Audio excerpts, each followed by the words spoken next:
안녕하십니까. 온라인 교육관에서 기계 설계 산업기사를 강의하는 강형식 교수입니다. 자, 오늘은 세 번째 과목 기계 제도에 대해서 오늘 강의하도록 하겠습니다. 자, 화면을 보시겠습니다. 자, 기계 제도에는 크게 제1장 기계 제도의 개요, 제2장 투상도 및 단면도법, 제3장 치수기입과 기계 제도의 표시, 제4장 표면 거치기와 끼워 맞춤, 제5장 스케치도 제작도 작성.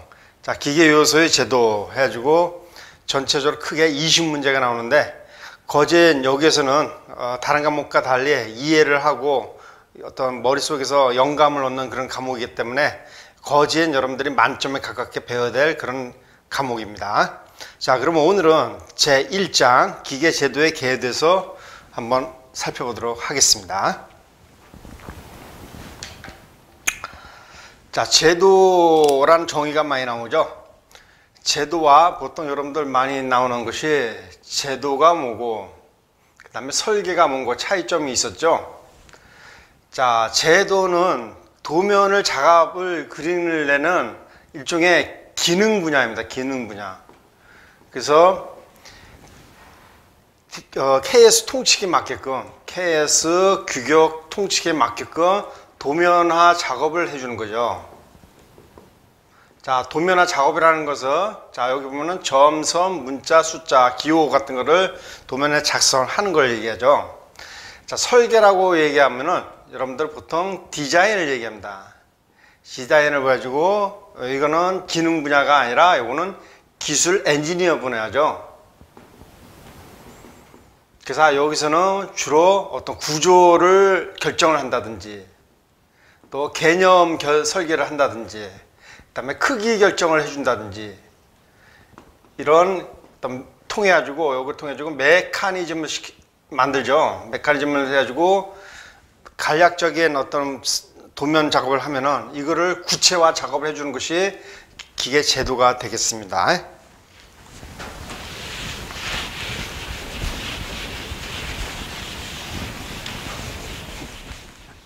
자, 제도의 목적을 살펴볼까요? 제도의 목적은 설계자의 의도를, 아까 설계라는 뜻이죠. 설계자가 1차적으로 되면은 2차적으로 이제 제도화 해야 되겠죠. 자, 설계자의 의도를 도면 사용자의 확실하고 쉽게 전달하는 데 있다. 즉, 도면 하나에 세 개 공통적으로 알아먹는 언어가 됩니다. 그러면 도면에 물체 모양이나 치수, 재료, 표면 정도를 정확하게 표시하여 설계자의 의사가 제작, 시공자에게 정확하게 전달해야 되는데 이런 목적이 있겠죠. 각 나라 제도 규격을 알아보죠. 자, 먼저 국제표준화 기구 해가지고 여러분들 우리나라는 수출 갖고 거진 제조업이 많이 발달해서 수출 갖고 먹고 살아는 그런 형편이 있는 나라이기 때문에 국제표준화 기구의 대체로 기계제도 규격을 많이 따릅니다. 그래서 국제표준화 기구는 기호로 ISO죠. 그 다음에 한국 기구는 KS, 영국은 BS, 독일 DIN. 자, 미국 규격이 USA가 아니라 여러분들 잘못하면 USA라고 하는데 이건 아닙니다. ANSI다. 이렇게 알아두시고, 일본 규격이 우리가 많이 KS하고 거진 99%가 같죠. 자, 일본 규격은 JIS다. 이렇게 언더라인 하는 것들은 반드시 외워두셔야겠죠. 자, 그럼 우리나라 규격 KS에 대해서 좀 더 살펴보도록 하겠습니다. 자, KS는 구체적인 단위로 이제 A, B, C, D 이렇게 나가거든요.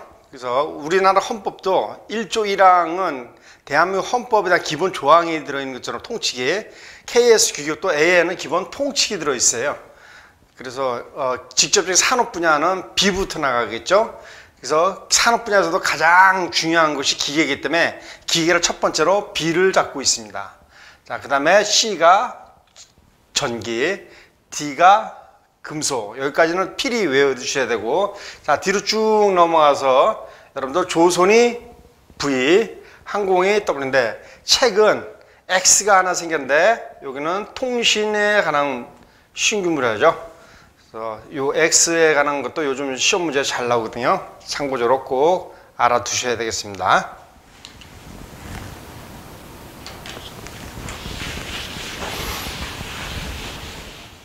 자, 여기에 나오는 제도하는 데 대한 용어가 지금 많이 나오는데 용어에 대한 설명을 간단히 해주고 여러분 알아두셔야겠죠. 자, 지금은 대부분 다 CAD 작업을 하겠지만 옛날에는 다 손으로 자와 컴파스를 이용해서 손으로 직접 그렸죠. 그래서 처음에 첫 대생을 하고 그리는 것을 우리는 원도라 그러죠. 그래서 켄트지나 와트만지 위에 연필을 살짝 그려가지고 그 후에 다시 여러분들 트레이싱기를 넣어가지고 잉크펜으로 사도지를 정확하게 그리죠. 그래서 처음 그려지는 도면 가지고 원도라고 얘기하면 됩니다.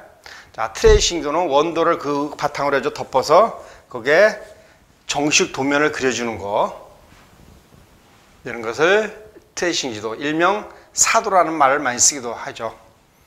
자, 그래서 이것이 이제 기록적인 원 도면이 되겠지만은 이것이 계속 배포하고 보관상의 문제 있으니까 이걸 복사해서 많이 쓰는 것을 이제 복사도, 여러분들 각 붓에다가 배포할 때는 복사도를 주게 되겠죠. 자, 복사도에는 복사기로 도면하는 도면도 있지만은 여러분 청사진, 백사진 또는 전자복사 신문 얘기하는 그런 식으로 출력이 되기로 합니다. 자, 여기는 뭐 용어에 관한 설명이니까 크게 어려운 것이 없을 것 같아요. 자, 요것이 이제 시험 문제 좀 많이 나오는 건데, 도면의 내용에 따른 분류 해가지고 사용 목적에 따른 분류하고 내용에 따른 분류 이렇게 두 개가 나왔잖아요. 그래서 각각의 사용 목적에 따른 분류는 어떤 것이 있고 내용에 따른 분류는 무엇이 있다, 이걸 좀 잘 봐주셔야겠죠. 자, 사용 목적에 따른 분류 보면은 자, 계획도, 제작도, 주문도, 승인도, 견적도, 설명도, 공정도 있는데, 자, 계획도는 그야말로 계획을 나타내는 도면, 그죠?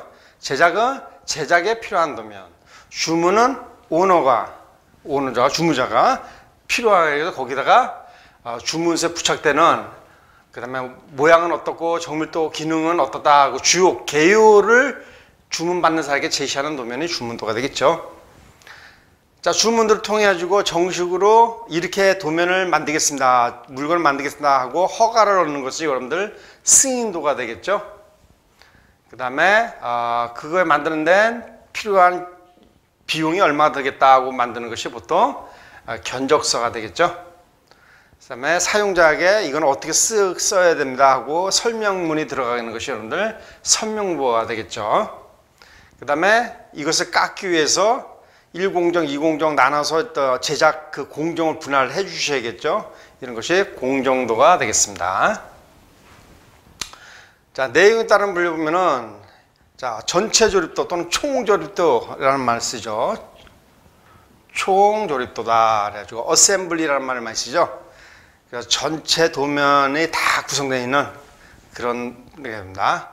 자, 총조립도는 너무 도면이 크기 때문에 한 번에 다 나타낼 수 없으니까 전체 조립도 안에 여기 또 서브 조립도, 서브 조립도, 서브 조립도 이렇게 각각의 부분 조립도를 만들죠. 자, 이것이 부분 조립도가 된다. 또는 서브 조립도 이렇게들 많이 얘기합니다. 이 서브 조립도, 부분 조립도 안에는 또 각각의 부품이 또 막 형성되어 있는 도면이죠. 그래서 각각의 도면, 파트 도면, 하나하나 파트 도면을 갖다 우리는 부품도라고 얘기하겠죠. 자, 접속도는 이거는 이제 기계 도면과는 상관없겠지만은 여러분 전기 도면의 어떤 회로 장치 그런 상호간에 어떤 회로의 기능이 어떻다는 걸 알려주는 그런 도면이 되겠죠. 자, 시험 문제는 이렇게 나와요. 다 사용 문제에 따른 분류가 아닌 것을 내놓고 이렇게 3개 주어지고 내용에 따른 분류를 하나 싹 넣을 수도 있고 또 구체적으로 주문자의 요구에 따라 받는 사람에게 제시한 도면은 무엇이냐 해죠. 1, 2, 3, 4 이러면 주문들을 찾아야 하는 그런 도면이 문제가 나올 수도 있습니다. 자, 여기서는 보통 1년에 한 번 정도는 여기서 시험 문제가 한두 문제는 나오거든요. 그러니까 여러분들이 요거는 주의 있게 잘 정리를 하셔야 될 것 같아요. 자, 이어서 지금 또 나왔네요. 자, 보면은 내용에 따른 분류 아까 전체 부분 접속도 이렇게 했는데 자, 한번 쭉 보면은 다 읽어보면 알겠어요. 배선도는 그야말로 전기 배선에 대한 설치, 배관도는 어떤 유체 시설, 수도 파이프 같은 거죠. 이런 거에 대한 위치 이렇게 나타나는 거. 기초 파운데이션은 어떤 공사를 할 때 밑에 건물 밑에 콘크리트 공사하고 어떻게 피트를 어떻게 구덩이 팔고 이렇게 기계 배치를 하기 위한 기초 공사를 하는 도면을 얘기하겠죠. 설치도는 그 위에 기초로 설립된 그 도면 위에 기계 설치는 어떻게 하겠다. 그래서 레이아웃도를 하기 전 때 이 설치도가 필요하겠죠. 자, 배치도가 건물의 위치를 아는 거. 그래서 우리는 레이아웃 드로잉이라고 합니다. 기계의 위치가 어디고, 그 다음에 간섭의 위치가 어디고 이렇게 표시해가지고 전체 그 공장의 흐름을 알 수가 있는 도면이 레이아웃 드로잉이 되겠죠. 장치도는 구체적인 치수는 없고 각 장치의 제조 공정 이런 관계를 나타내는 것이 되겠다. 이렇게 됩니다. 자, 표현에 따른 분류, 외형도, 구조도도, 개통도, 공명도, 전개도 있는데, 뭐 요거는 참고적으로 봐주셔도 뭐 금세 알 수 있을 것 같아요. 외형도는 구체적인 내부의 도면은 안 나오고 외형만 그려가지고 형체만 알아볼 수 있게끔 한 거죠.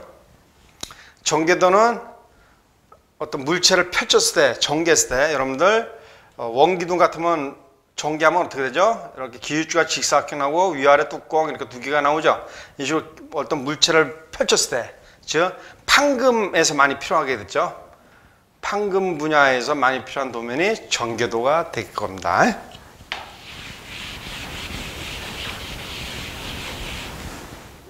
자, 다음 살펴볼까요? 자, 이제 구체적으로 제도 용품, 규격 이런 거에 대해서 한번 살펴보도록 하겠습니다. 자, 우리 KS의 기계 분야는 아까도 얘기했듯이 KSB라고 했습니다. B 분야에 특히 그 첫 번째 0001번에 도면에 대한 규격, 도면의 크기, 양식 같은 것이 규제되어 있습니다. 보통 우리 도면에는 A열 사이즈를 많이 쓰게 됐죠. 그래서 보통 A열은 도면을 많이 쓰이고 B열은 여러분들 행정문서 있죠. 그래서 어떤 법률적인 뭐 문서를 담당지, 교재를 만든지 이런 교과서 같은 거는 다 B 시리즈로 나가죠. 근데 우리 도면은 전부 A 시리즈로 나옵니다. 그래서 A 시리즈 이제 뒤에 나가겠지만은 제일 큰 도면에 A0에서부터 쭉 A4까지 쭉 크기가 나열되겠죠. 일반적으로 도면 보관은 여러분들 A4 용지를 제일 많이 쓰잖아요. 그래서 A4 용지를 기준으로 크기를 정하게 됩니다. 이렇게 하겠죠. 자, 도면의 크기는 가로대 세로 길이 좀 더 길죠. 그랬을 때 요거와 요거 이렇게 컴파스 돌면 이렇게 돼가지고 요게 1대 여기서 반경이 1이 되겠죠. 요거를 다시 수직으로 올려서 이렇게 대각선 하면 여기 몇 회 돼요? 루트 2배가 되죠. 루트 2배를 다시 컴파스 돌려서 이렇게 수평선까지 만나게 여기서 다시 이렇게 올리니까 자, 요 길이 대 요 전체 길이는 루트 2배가 되겠죠. 그래서 1대 루트 2배로 되는 겁니다. 그러니까 루트 2배는 소점으로 1.414 정도 되겠죠. 그래서 도면의 비는 1대 루트 2다. 시험 문제 이것도 종종 많이 나오게 됩니다. 자, 도면을 접을 때는 아까 A4로 적게 되고 도면에는 항상 요 앞에 도면에 대한 정보가 있는 칸이다. 요거 표지란이라 그래요. 표지란이 도면을 접더라도 이 표지란이 항상 맨 위에 가게끔 접어야겠죠. 그 표지란에는 도면의 이름, 그 다음에 코드 번호, 어느 회사, 누가 설계했다 이런 모든 정보가 그 안에 다 들어있겠죠. 자, 그럼 A열 사이즈의 도면의 크기를 한번 알아볼까요? 여러분들이 실기시험에 볼 때는 도면을 A2로 봅니다. 실기시험 볼 때는. 그래서 대개는 저는 여러분들 A2를 많이 외우라고 합니다. 자, A2에 보면은 420에 594죠. 420에다 루트 2로 곱하면 594 나오는 거예요, 여러분들. 그래서 요거를 꼭 외워두시도록 하는 게 좋을 것 같고. A2를 기준으로 절반 접으면 A3, 또 더 절반 접으면 A4가 되겠죠. 그럼 A4가 A2가 되려면 몇 장이 필요하다? 4장이 필요하겠죠. 그런 식으로 해서 A2보다 2배 큰 게 A1, 그 다음에 다시 오고 2배 큰 게 A0거든요. 그럼 A2가 A0가 되려면 총 몇 장이 필요하겠어요? 16장이 필요하겠죠. 이건 참고적으로 알아주시면 되겠어요. 자, 그래서 여러분들 A2 사이즈 어떻게 된다? 42594 외워야 되겠죠. 어떤 사람은 이건 뭘 다 외우고 되는데 시험 문제 마일에 A1을 묻는 사이즈가 나타나면은 자, 요 긴 사이즈는 그대로 올라가고 요 420을 2배 곱하면 되겠죠. 그런 식으로 추적을 해가지고 알 수가 있으니까 중간에 있는 A2 42594 꼭 기억해 두셔야 됩니다. 자, 그랬을 때 도면을 그리게 되면은 자, 도면을 이렇게 A2로 이제 기준을 한번 해볼게요. 도면을 이런 식으로 그리게 되면은 도면에는 반드시 바로 전체를 다 쓰는 건 아니고 이렇게 안쪽에 윤곽선을 이렇게 그리죠. 윤곽선을 이렇게 치게 되는데 자, 이 윤곽선의 바깥에 요 용지 사이즈의 윤곽선의 요 크기를 얼마나 여백을 잡겠느냐 이런 거겠죠. 그래서 보통 여러분들 A2까지는 몇 mm다? A2까지는 여기 10mm, 10mm 다 10mm씩 잡는다. 그래서 여러분들 기계 설계 할 때도 여기 10mm 띄워서 하면 됩니다. 자, 그랬을 때 이렇게 10mm 한다. 만일에 여기는 나중에 묶어야 되잖아요. 묶어야 될 때는 여기 여백을 좀 더 크게 해야겠죠. 여기 묶으면 잘 안 보이니까. 그래서 여기 철한다는 말이에요. 철한다고 할 때는 여기 여백을 좀 더 크게 해주고 철할 때는 여기 25mm 이쪽을 25mm 좀 더 크게 공간을 잡아가지고 설치한다. 나머지는 이런 데는 다 10mm 잡으면 되겠죠. 그래서 보통 A2까지는 10mm 잡는다. 그 다음에 A2 이상은 20mm 잡는다. 요 놈을 기억을 해 두시면 되겠습니다. 그래서 여러분들 시험 문제 A2가 많이 나오니까 10mm를 정한다. 요거 꼭 기억해 두시면 외우기 쉽겠죠. A0가 제일 큰데 A0가 제일 크더라도 도면이 이제 크게 더 연장될 수 있잖아요. 자동차 도면 같은 경우 길이가 기니까 굉장히 길어져야 된다. 그렇지만은 여기서 아시다시피 요 폭은 변할 수가 있다 없다. 자, 여기 보면은 A0의 2배 사이즈가 된다면은 이렇게 되는데 요 1289는 변할 수가 없죠. 그것 따라 쭉 나가게 되겠습니다. 시험 문제는 여기 뭐 연장 사이즈는 잘 안 나올 겁니다. 그래서 지금 얘기한 듯이 요 도면의 크기를 묻는 문제는 나오는데 자, A2를 기준으로 얘가 묻는 게 나오면 2배 곱하면 되고 A3를 묻는 게 나오면 요거를 둘로 나눠서 이렇게 해주면 되겠죠.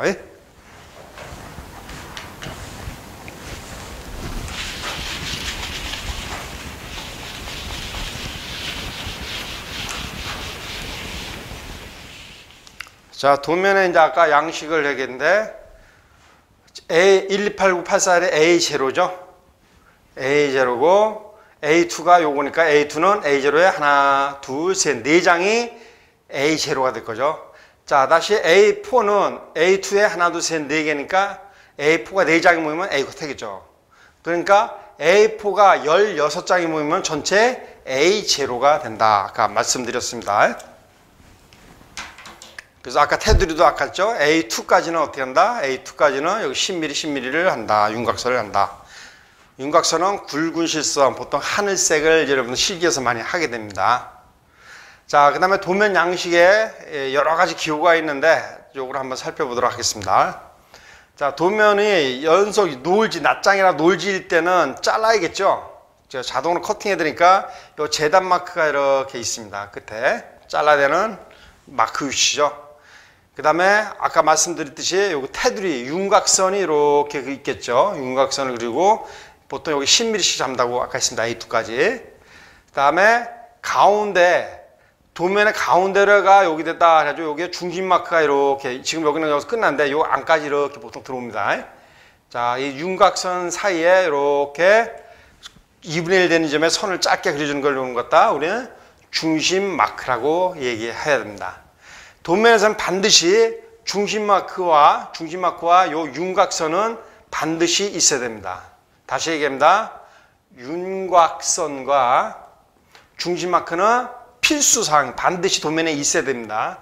자, 그러나 기타 재단 마크라든지 그 다음에 구역을 나타내는 거 이쪽은 뭐 A, B, C, D 뭐 이렇게 1, 2, 3, 4, 5, 6 이렇게 하는 구역을 나타내는 거는 필요에 따라서 있을 수도 있고 없어도 상관이 없다 했죠.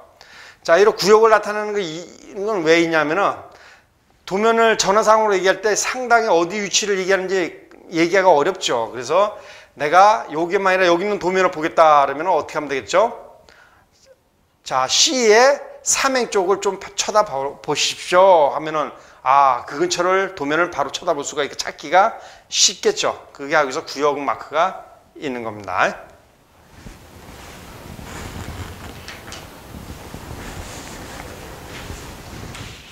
자, 지금같이 제가 말씀드린 내용이 여기 쭉 다 있죠.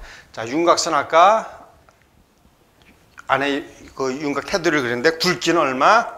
0.5mm 보통 굵은 실선으로 윤곽선을 그린다. 보통 이런 실계석에 하늘색으로 하라고 많이 합니다. 그 다음에 이제 이렇게 도면에 있으면 지금같이 윤곽선을 이렇게 그었겠죠. 윤곽선을 한 다음에 자, 이제 표지란이라는 거 있죠. 도면의 얼굴입니다. 그 정보가 다 들어있는 거예요. 그래서 여기가 표지란 적는 란이 되겠습니다. 자, 표지란은 그러면은 도면에 대한 정보가 들어가니까 어떤 게가 기재되는가 살펴보겠습니다. 이것도 시험 문제 내용을 묻는 게 많이 나오죠. 자, 도면에 번호가 있겠죠. 이 도면을 찾기 쉽게 해서 코드 번호가 되어 있다는 얘기죠. 당연히 이 도명의 이름이 있겠죠. 도면에. 그 다음에 이게 몇 대 몇으로 그렸다. 척도. 그 다음에 삼각법으로 그렸으면 삼각법이다. 투상법. 그 다음에 제도한 이거는 그 회사명이 되겠죠. 보통. 어느 회사에서 그렸다는 제도한 곳. 그 다음에 언제 도면을 그렸다. 도면을 만든 날짜. 그 다음에 누가 제도를 했다. 제도자 서명. 이런 정보들이 쭉 나열되어 있죠. 이게 양식은 이런 내용은 다 들었지만 꼭 양식은 정해진 게 아니고 해산마다 다 양식은 다릅니다. 자, 이 이후에 요 위쪽에 이제 표준한 위에 여러분들 이제 파트 리스트, 부품란이라 한다. 이렇게 파트 리스트를 쭉 이렇게 만들거든요. 그래서 칸을 여기는 품번, 품명, 재질, 수량, 비고 이런 것이 이제 들어가요. 여기 보면은 품번, 품명, 재질, 수량, 비고 이렇게 모퉁 들어가죠. 자, 경우에 따라 회사에서는 이 부품의 무게가 얼마다, 몇 공정이 산다 이런 사항도 들어갈 수가 있죠. 보통 여러분들 시험 문제는 품번, 품명, 재질, 수량, 비고를 이렇게 되겠습니다. 그래서 여기 도면에 1번, 2번 도면을 그렸다면 여기에 1번, 2번에 대한 부품에 대한 파트 리스트, 부품란 정보를 여기다 적게끔 되어 있습니다.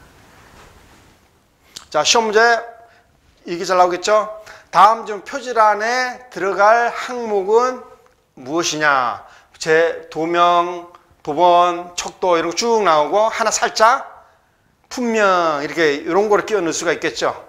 그래서 부품란의 항목이 무엇이고 표지란의 항목이 무엇인지 꼭 외워두셔야 돼요. 이거는 억지로 외우지 말고 여러분들 도면을 많이 실기 연습을 많이 하다 보면 저절로 머릿속에서 외워지는 겁니다. 그래서 도면을 많이 그려본 사람은 쉽게 답을 찾을 수가 있는 겁니다.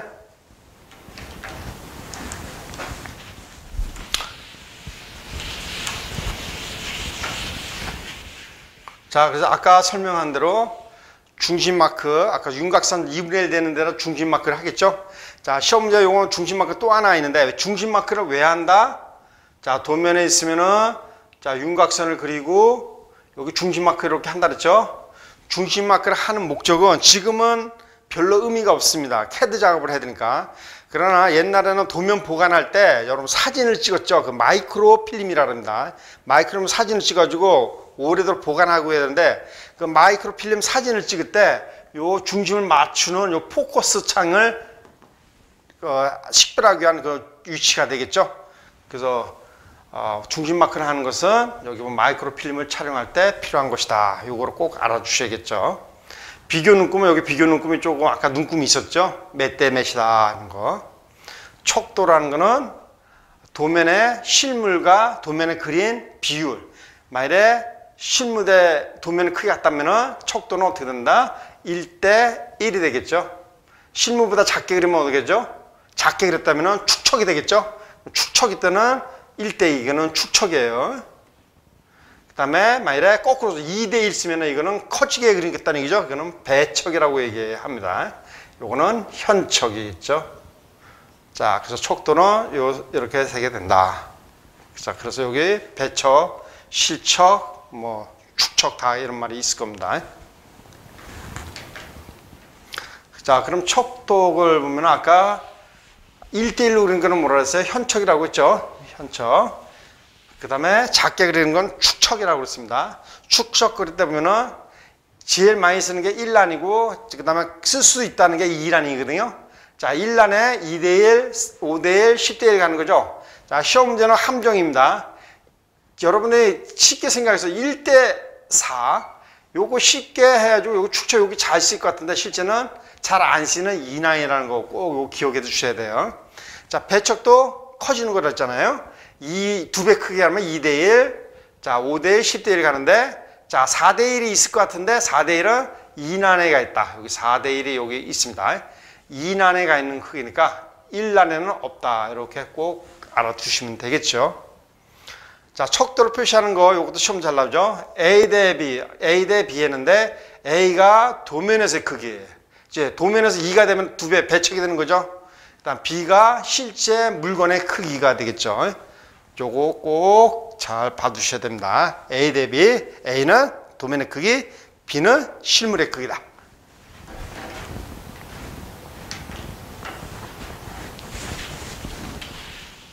만약에 스케일이 안 맞는다. 아까 도면의 표제란에 요게 이제 여기 이렇게 해갖고 여기 표제란이 있다 그랬잖아요. 표제란에 여기에 칸 쭉 있으면 여기 척도 해가지고 여기 뭐 1대1이면 1대1 이렇게 적게끔 돼 있었는데 만약에 도면과 척도가 안 맞는다. 적당한 크기를 그렸다 그러면은 넌 스케일이다. 그래가지고 NS 1대1 숫자로 표시하는 게 아니라 여기다가 NS 즉 스케일을 안 맞게 그렸습니다 하고 이렇게 알려줘야 된다 그럽니다. 재단 마크는 아까 얘기했죠. 자를 때 필요한 요 가생의 도면에 이렇게 쓰면 요게 까맣게 이렇게 기역자 표시를 해주는 게 잘라내는 재단 마크다 이런 거죠. 자, 제도용품 알려보겠습니다. 요즘은 거진 캐드 작업을 하다 보니까 제도용품이 안 쓰게 되는데 80년대까지만 해도 주로 제도하면 손으로 그리는 이런 컴파스를 위해서 그리는 제인데 거기에 대한 필요한 용구가 무엇인지 상당히 중요했었죠. 자, 컴파스는 일반적으로 원을 그릴 때 많이 쓰이는 거죠. 그래서 컴파스를 보면은 이쪽에 벌릴 수 있는 로드가 이렇게 아주 이렇게 벌어지고 한쪽에는 침을 배치해가지고 고저식 얘를 중심으로 돌리고 한쪽에는 여러분들 샤프펜이나 이런 걸 연결해가지고 여기서 그림을 원을 그릴 수 있도록 이렇게 해주는 거겠죠. 자, 근데 컴파스도 여러 가지가 있다는 얘기입니다. 자, 비례 컴파스는 글자 써있는 대로 도형을 확대, 축소할 때 쓰는 겁니다. 빈 컴파스는 굉장히 큰 원을 그릴 때, 이거는 그리면 그릴수록 넓어지면은 이게 지지하는 게 좀 어렵죠. 그래서 빈 컴파스 같은 경우는 이렇게 바로 돼 있고, 요게 침이, 고정하는 침이 이렇게 돼 있고, 요게 연필심이 요거 따라 움직이게 돼 있습니다. 움직여가지고 여기서 고정하게 돼 있어요. 그래서 길이를 반경을 크게 해가지고 여기 중심으로 이렇게 돌릴 수 있게끔 하는 게 빈 컴파스죠. 자, 거꾸로 스프링 컴파스는 작은 원, 반지름이 25mm 이하 작은 원을 그릴 때는 정밀하게 그려야 되잖아요. 그래서 이게 자꾸 벌어지면은 한 바퀴 돌면은 제자리 원이 취되던데 힘을 주다 보면 이게 좀 더 벌어져가지고 안 맞을 수가 있거든요. 그래서 요거 변경이 안 되게끔 하기 위해서 요게 스프링이 이렇게 돼 있고 여기 나사로 돼 있어요. 나사를 요로 돌리면은 얘가 오므렸다 줄었다 이렇게 만든 게 스프링 컴파스가 되겠습니다. 그래서 스프링 컴파스면은 작은 원을 그릴 때 쓰인다 이렇게 하면 되겠죠. 제일 작은 원, 아주 작은 원을 그릴 때는 드롭 컴파스를 쓰인다 이렇게 외워두시면 되겠습니다.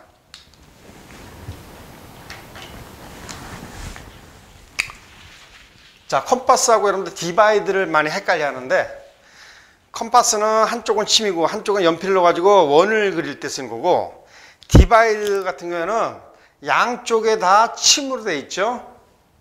그래가지고 여기도 바늘침 돼 있고 여기도 바늘침 돼 가지고 어떤 도면이 이렇게 있을 때 요 크기를 옮길 때 여기 바늘침을 해줘 여기 찍고 찝어 가지고 옮겨서 딴 데 이렇게 꾹 찌르면 여기 자국이 남겠죠. 자국 나는 데로 해가지고 도면을 이렇게 그려갖고 옮겨 그릴 때 쓰는 거 이런 것이 디바이드가 되겠습니다. 자, 디바이드는 양쪽에 침이 있다. 자, 먹줄펜이라는 거는 아까 처음에 연필로 그린 걸 원도라 그랬죠? 원도에 여러분 트레이싱기를 얹어 놓고 다시 잉크펜으로 정식으로 도면을 그리는 거를 사도, 트래시 등으로 했잖아요. 그 잉크펜, 그것을 얘기하게 되겠습니다.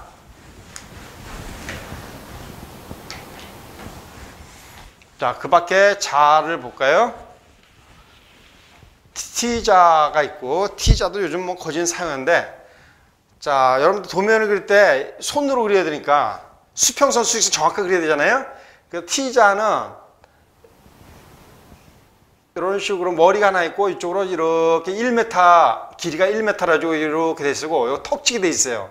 그럼 책상 같은데 모서리에 이렇게 걸치면은 오르락내리하면 수평으로 이동할 수가 있겠죠.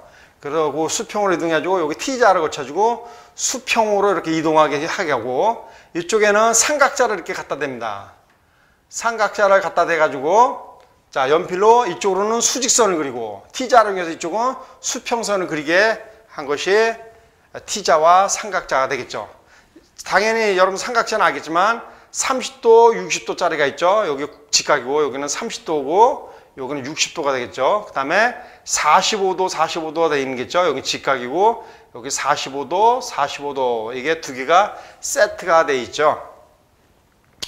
운영자는 어떤 곡선을 그릴 때 여러 가지 이렇게 곡선 형태로 이렇게 조합이 되어 있는 자가 있습니다. 자, 이런 것이 운영자가 되겠다. 그래서 그런 호나 곡선을 그릴 때 사용하게 됩니다. 스케일자는, 자, 지워서 하나 해줄게요. 스케일자는 삼각형 모양으로 이렇게 자가 이렇게 나와 있습니다.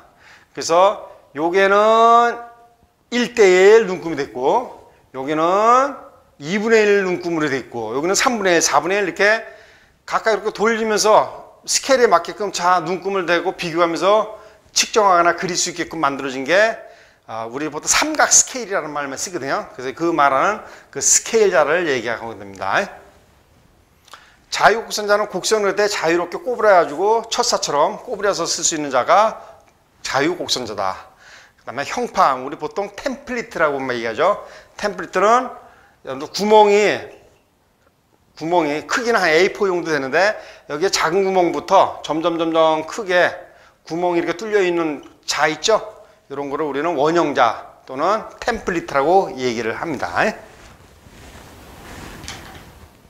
자, 그래서 여기 그림을 잘 나타냈으니까 한번 쭉 보면 되겠죠. 아까 스케일자라는 거, 삼각 스케일, 삼각자, T자, 템플릿, 형판이라고 하겠죠. 자, 스프링 컴퍼스는 요거 돌리면은 미세하게 이렇게 조절되면서 벌릴 수 있다 그랬죠.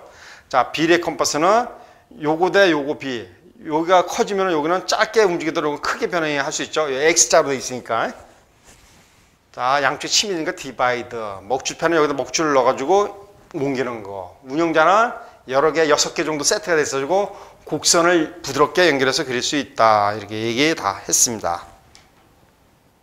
자, 제도기계는 이렇게 손으로 그리면 불편하니까 옛날에는 이렇게 제도판에 있으면 작업자가 이렇게 앉아 있고 여기에 수평으로 이동할 수 있는 레일이 있고, 자, 이쪽 수평으로 이동할 수 있는 레일이 있고 수직으로 이동할 수 있는 레일이 있어요. 요거 타고 요 얘를 잡아 당기고 이쪽에 헤드가 있고 여기에 수직자, 수평자 이렇게 있습니다. 그러면 사람이 작업자가 여기 치고 이렇게 왔다 갔다 하면서 그림을 그릴 수가 있게 돼 있죠. 그래서 얘를 또 누르면 이렇게 회전도 돼요. 회전돼가지고 어떤 이런 식으로 이렇게 틀어가지고 각도, 선도 그릴 수 있게끔 이렇게 되어 있는 요 세트. 요것이 우리는 맞는 제도 기계라고 얘기를 하죠. 여러분들 보통 드라프트 머신을 이렇게 많이 얘기합니다.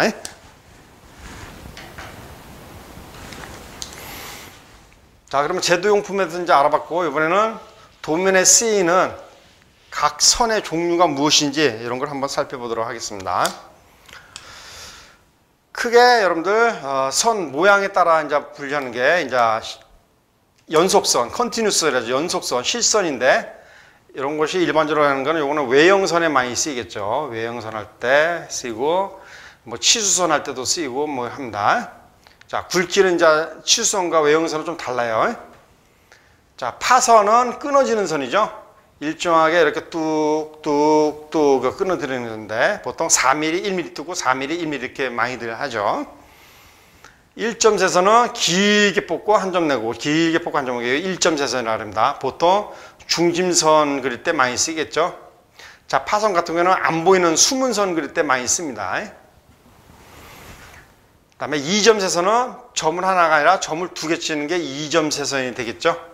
자, 숨은 2점세선 같은 경우는 이렇게 점 두 개 이렇게 치는 건데 보통 여러분들 가상선 그릴 때 가상 뒤에 이제 나올 겁니다. 가상선 할 때 보통 2점세선을 많이 쓰인다. 이렇게 알아두시면 되겠죠.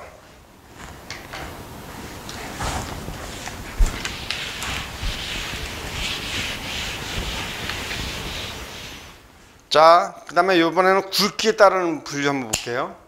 굵기는 가는 선, 굵은 선, 아주 굵은 선 이렇게 해야되잖아요. 그래서 가는 선은 요 정도 굵기, 굵은 선은 요 정도 굵기, 아주 굵은 선은 요 정도 굵기인데 여러분들 외우기 쉽게 하기 위해서 하나만 외우세요.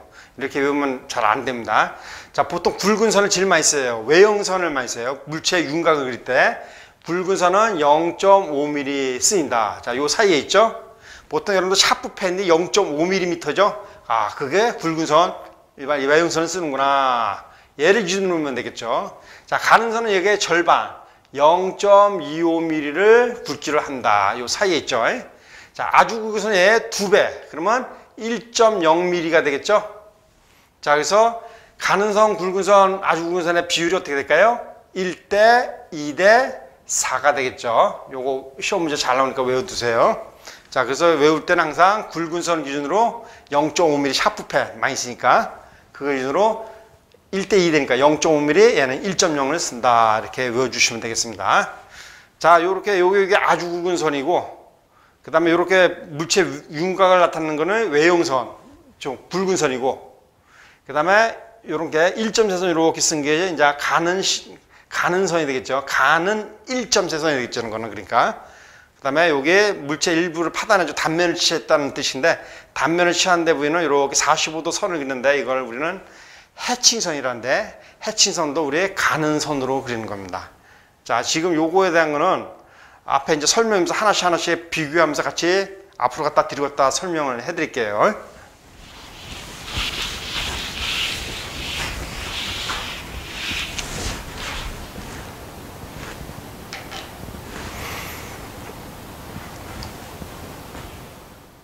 자, 요거는 여러분 파단선이 되겠죠. 자, 요것도 앞에 갔다 뒤로 갔다 설명해 같이 하겠으니까 자, 설명을 요걸부터 한번 할게요. 아까 그림의 번호를 요걸 같이 보시면 됩니다. 자, 외형선은 굵은 실선이다. 아까 굵선은 몇 미리? 0.5mm 하라 그랬습니다. 자, 외형선은 물체에 보이는 모양을 나타낸다. 여기 1.1 가지고 보통 여기 번호 1 이렇게 되는 것들, 요거 1.2 이런 것이 다 외형선이라는 얘기예요. 이 외형선이 투상돼서 제일 많이 그리게 되겠죠. 그 다음에 가는 실선, 요거 보통 0.25mm 하라고 했습니다. 가는 실선은 굉장히 많죠. 치수선, 치수부지선, 지지선, 회전 단면선, 중심선, 수직선 이건데 요 점들을 이렇게 보시면 돼요. 저는 빠르게 한번 설명해 보겠습니다. 자, 가는 선을 보면은 자, 이런 게 중심선이죠. 요 1점세선, 이런 거 중심선이에요. 그 다음에 요 해칭선, 아까 해칭, 단면을 취하면은 해칭한다 그랬죠? 가는 실선이죠. 자, 그 다음에 요런 거 보세요. 요런 게 치수 보조선, 이런 걸 치수선이라 그래요. 치수선, 다 이런 것들이 다 가는 실선이 되겠습니다. 자, 물체가 없는데 지금 요런 링크가 이렇게 돌아가면은 여기까지 온다 하고 윤곽을 그려주는 거거든요. 이런 윤곽을 그려준 물체를 그릴 때는 어느 한쪽에다 놓고 그려야 되니까 얘가 반대에 왔을 때는 여기까지 온다고 그러는 거. 이렇게 할 때는 이게 2점이죠. 가는 2점세선, 6.3에 이게 가상선이 되겠습니다. 가상선은 가는 2점세선을 한다. 그 다음에 중심선은 어때죠? 가는 1점세선이 중심선입니다. 이런 궤적 같은 건 중심선으로 해줘야 됩니다. 자, 이런 거는 뭐죠? 쭉 가서 이렇게 잘라버린 거, 이건 파단을 시켰다. 파단선. 7.1 같은 거 잘라하고 일부 하는 거 이런 걸 갖다 우리 파단선인데, 파단선도 가는 실선이 된다. 이렇게 되겠죠. 지금 요거 같아 요거 좀 안 보이는 것 같은 요 은선을 그렸죠? 요런 거 요렇게 재봉선을 은선으로 그렸죠? 은선 요런 거는 수문선이죠. 수문선. 안 보이는 선은 파선으로 그린다. 그다음에 여기 물체에 여기 핸들 지금 단면을 취한 건데 단면 A 해주고 여기 A 해주고 여기를 잘라서 본 거를 여기다 그린 거거든요. 잘라서 여기 잘라가지고 여기 바라본 걸 여기다 그렸다 그래가지고 단면 A인데 그 손잡이 분에 이렇게 1.3선인데 얘는 5.1은 굵은 1.3선 있죠. 그래서 굵은 1.3선으로 하는 것도 있어요. 아까 요거는 가는 1.3선이잖아요. 가는 1.3선은 얘는 중심선이고 굵은 1.3선은 요런데 열 처리, 특수 처리하는데 특수 가공이 들어갔다 할 때는 굵은 1.3선을 하는 거예요. 지금 같은 여기가 손잡이가 열 처리됐다는 것을 지금 나타내고 있습니다. 자, 요 뒤에 볼까요?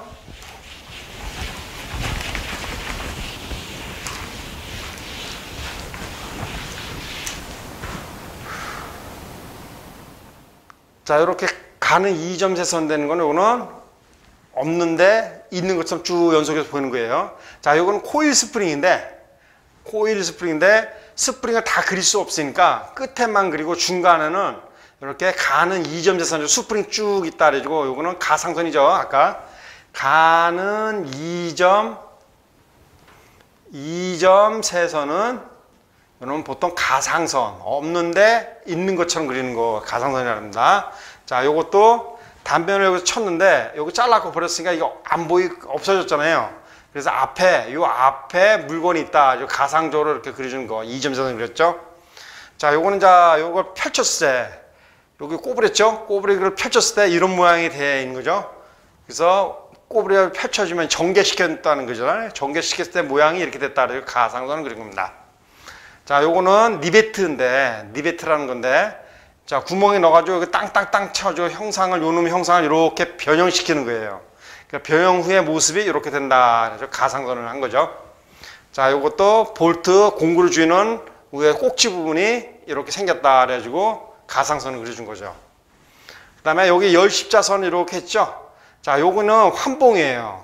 여기를 단면을 취하면은 여기는 둥그런 환봉인데 여기 환봉입니다.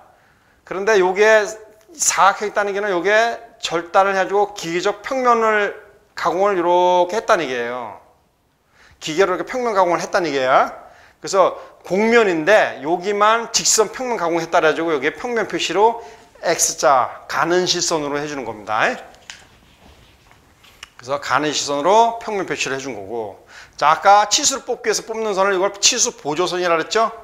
치수 보조선과 여기 치수선이죠. 이거 다 가는 실선. 자, 테이퍼진 데는 뒤에 나오겠지만은 보조선을 이렇게 약간 비스듬하게 이렇게 뽑습니다. 이거는 치수기입 때 다시 설명을 해드리겠습니다. 그 다음에 이런 모서리의 라운드진 데는 모서리의 연장해가지고 요 꼭지점을 만나는 데를 표시를 해줘야 되죠. 자, 여기도 연장해가지고 곡선인데 만나는 연장점을 이렇게 표시를 해줘야 된다. 여기 이제 치수 보조선 이런 게 되죠. 여기 액체가 들어있을 때, 여기 지금 어떤 통이에요. 통에 액체가 들어있을 때는 액체의 수준면, 액체 끝 위에 꼭대기가 여기다 하는 거 수준면에서 하나, 둘, 셋, 선을 3개 그었죠. 그래서 높이, 물의 높이 같은 거 표시할 때 이렇게 많이 합니다. 여기 어떤 물체가 들어온다, 가상 물체가 들어온다, 이렇게 가상선을 그린 겁니다. 그 다음에 여기 홈을 깎은데 여기 기계적 가공 공구, 요 공구예요. 기계 공구. 공구를 이런 공구 써서 이렇게 깎아냅니다 하고 살짝 그려준 겁니다. 이런 것들이 다 가상선을 좀 표시해주고 있습니다. 자, 이런 거는 도면을 많이 그려보면 저절로 몸에 배게 되겠죠. 그래서 억지로 외우지 마시고 도면을 많이 그려보면 저절로 이미지 영상이 남기 때문에 그것이 더 중요하죠. 이거 억지로 외우려고 하면 더 어렵습니다. 그래서 여러분은 천천히 제가 말씀드린 대로 아까 그린 그 번호가 뭔가 비교해 가면서 하나씩 잘 살펴보시면은 선의 용도를 쉽게 구별할 수가 있겠죠. 특히 여러분들 시험 문제 이 가상선이 많이 나오니까 여러분들 꼭 요 6가지 꼭 외워 두셔야 됩니다. 아까 굵은 일점세선, 보통은 가는 일점세선 하면 중진선, 지진선 뭐 이렇게 한다 그랬잖아요. 피치원선. 자, 요 가는 일점세선을 제일 많이 쓰는데 아까 같이 특수 열 처리한다. 특수 지정하는데 아까 손잡이 이렇게 있는데 여기 굵은 일점세선으로 이렇게 했었죠. 자, 이런데 특수 가공이 들어간 데는 굵은 일점세선을 한다. 요것만 알아두시면 되겠죠. 보통 여러분들 이론 시험 문제 많이 나오는 데가 요 놈이 제일 많이 나와요. 요거는 꼭 한번 좀 살펴보셔야 되겠습니다. 그 밖에 어떤 물건을 안 보이는데, 자, 물건이 이 안에 이렇게 있는데, 자, 이 안에 구멍이 났어요. 구멍이 나면은 여러분들 은선으로 이렇게 그려준다 그랬죠? 파선, 은선, 이런 걸로 그려주는데, 은선을 그려주면은 그림 그리는 시간도 많이 그릴 뿐만 아니라 조금 더 이해하기가 나쁘잖아요. 그래서 여기 부분을, 일부분을 깨트려서 내부를 봤다 그래가지고 이렇게 파단시켰다는 것을 이거를 파단선이라고 그래요. 내부를 보기 위해서 깨트렸다. 그러면 내부가 보이니까 어떻게 될까요? 여기는 은선이 아니라 외형선, 굵은 선으로 이렇게 보이겠죠? 자, 그리고 요 파단시킨 요 단면 친 대로 이렇게 해칭을 하게 되겠죠? 단면을 친 대로 해칭하게 됩니다. 그것을 얘기합니다. 단면을 친 데는 가는 시선으로 해칭한다. 다 파단선, 해칭선 이런 것들은 다 가는 실선이 되겠습니다.